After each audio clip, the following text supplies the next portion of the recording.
In this video, I'm going to be showing you how you can reset your Discord account password. So let's just get straight into it. So you might be logged into your Discord account.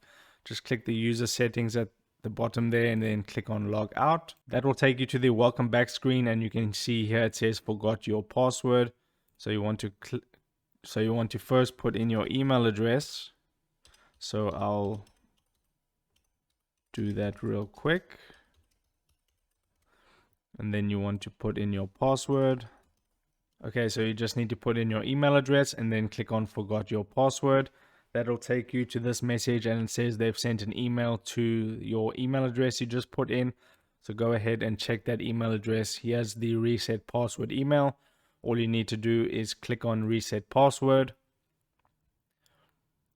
That'll take you into Discord. Then you simply just put in your new password and then click on change password, and it'll log you back into Discord. And if you go onto the app, you just need to log in again.